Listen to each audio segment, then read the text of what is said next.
Voici le jeu Syllabémo, un jeu de phonologie. Dans ce jeu, nous retrouverons des cartes images, des cartes syllabes, la carte chaudron et la carte correction qui contient toutes les images présentes dans le jeu. Qu'est-ce que la phonologie? C'est par les sons et pas par les orthographes. Ce jeu s'adresse donc de la grande section au début du CP. Ainsi, pour la phonologie et l'orthographe, nous aurons la même chose pour le sapin, sapin. Par contre, en phonologie, voilà ce que ça donne pour le chapeau. EAU étant vu qu'en milieu de CP. Pour ceux qui veulent jouer avec l'orthographe pure, nous avons la version pochette qui fera orthographe et phonologie. Et cette fois-ci, comme le gâteau, nous aurons à la fois les accents, EAU et lettres muettes.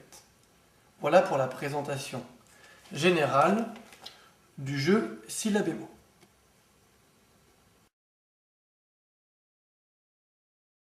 Première règle, le tricats.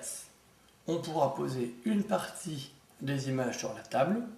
Là, on pourra, si on le veut, souhaiter trier par phonologie ou par orthographe. Donc là, nous présentons la version orthographe. Les images sont sur la table et on retourne un mot. Une syllabe plus exactement, l'un, qui va aller avec la deuxième syllabe. Chon, bout, ce qui permet que l'enfant puisse reconstituer des mots en entier.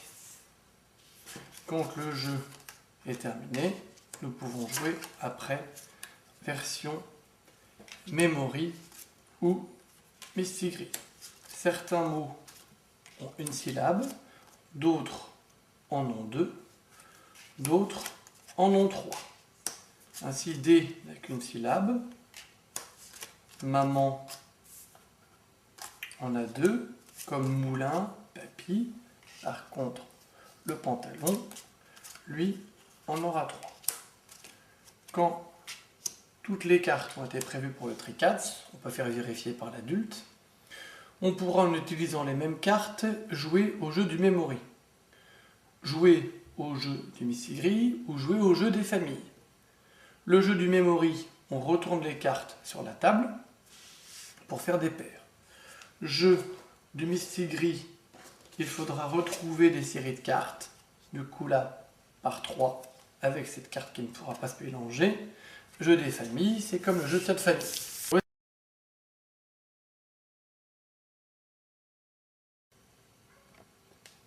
Pour MemoCats, il faut retrouver les paires, sauf que cette fois-ci, ce ne sera même pas des paires, ce sera des séries de 3 cartes. Exemple, je vais essayer de prendre les 3 premières. J'en ai 2 sur 3, il me faut les 3. Je retourne au joueur suivant. Le joueur suivant va retourner 3 cartes.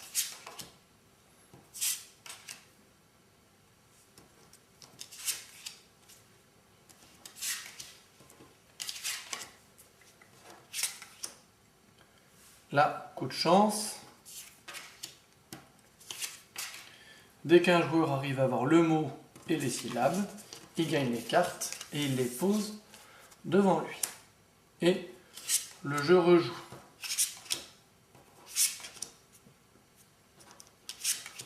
Le but est bien sûr de gagner le maximum.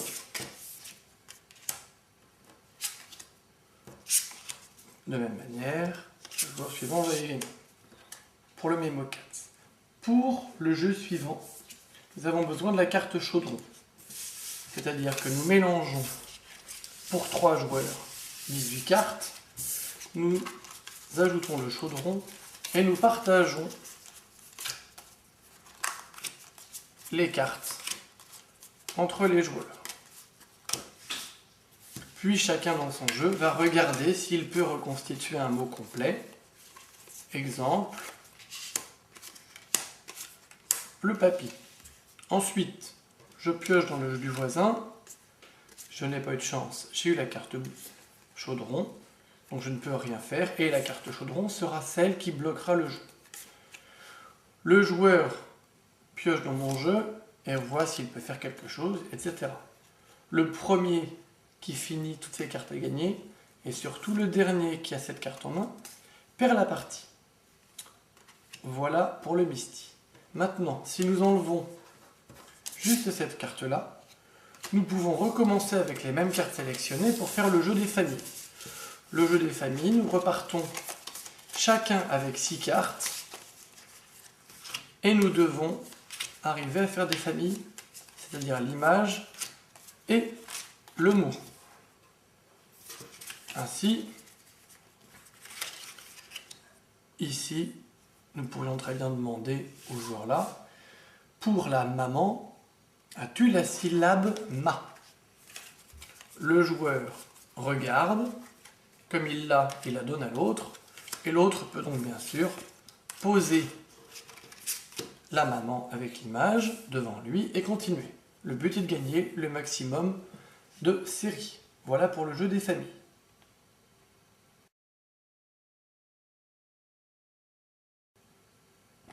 Dernière règle, syllabe et mots. Jeu de diction et potentiellement de mémoire. Nous avons chacun un paquet de cartes. Là, nous jouons à 2 joueurs, mais nous pouvons jouer jusqu'à 5 ou 6 joueurs. Le premier retourne une carte, le pose en lisant « pot ». Le suivant pose et lit « polou ». Troisième, « pouloucha ». Si quelqu'un lit mal la série de cartes, il récupère toutes les cartes posées. Si nous arrivons jusqu'à 6 cartes rouges d'affilée pour des enfants ou 8 pour des adultes, toutes les cartes sont à l'envers. Ici, Poloucha fait. Je continue. Poloucha fait V. Poloucha fait V main. La série était bonne, les cartes sont éliminées. Je recommence. L'eau, l'osso, l'ossolin, l'ossolingo. Ah, je me suis trompé, c'était gars. Je récupère les cartes et le joueur suivant recommence. Variante possible, taux. J'annonce taux et je cache. Topi. Je cache également, ça sera aussi un jeu de mémoire. Topido. Le but est à chaque fois de pouvoir donner Topidobou. Si à un moment un joueur a un doute, il peut demander de vérifier la série. Si quelqu'un s'est trompé, il ramasse. Si le joueur qui a demandé de vérifier lui-même s'est trompé, c'est lui qui ramasse. Voilà pour la règle syllabe et mot.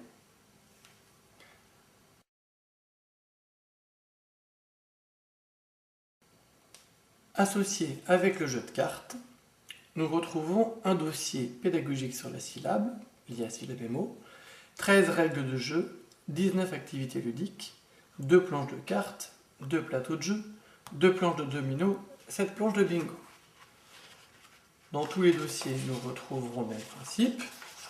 Les règles de jeu d'abord, les activités, puis les planches de cartes et planches de jeu.